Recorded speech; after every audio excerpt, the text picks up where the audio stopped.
উন্নয়ন উন্নয়ন দেশে উন্নয়নের ভরাডুবি। গত আওয়ামী লীগ সরকারের আমলে আমরা যদি বলি, গত আওয়ামী লীগ সরকারের আমলে দেশে অনেকগুলো উন্নয়নমূলক কাজ হয়েছে। যেমনটা ছিল উত্তরা বিএনএস থেকে টঙ্গী কলেজ গেট পর্যন্ত একটি ফ্লাইওভার হয়েছে, কিন্তু আমরা খেয়াল করেছি প্রতিটা স্টেশনে একটি এরকম সিঁড়ি দেওয়া হয়েছে, এই সিঁড়ির মতোই। কিন্তু গত 18 মাস মানে 5ই আগস্টের পরে ইউনূস সরকার আসার পরে ওনার আমলে নিরাপত্তাহীনতার ভোগার কারণে এই ফ্লাইওভার থেকে নামার সিঁড়িগুলো বন্ধ করে দেওয়া হয়েছে। ইউনূস সরকার গেল, এখন বিএনপি সরকার এসেছে, উনিও কিন্তু এই ফ্লাইওভার খুলতে পারেনি।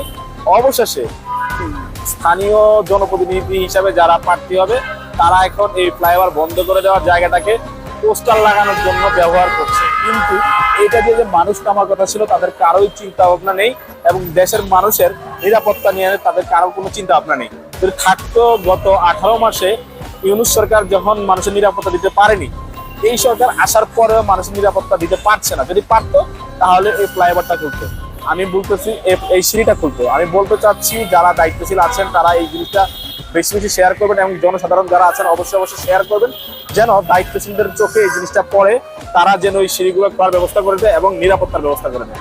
ধন্যবাদ। আসসালামু আলাইকুম।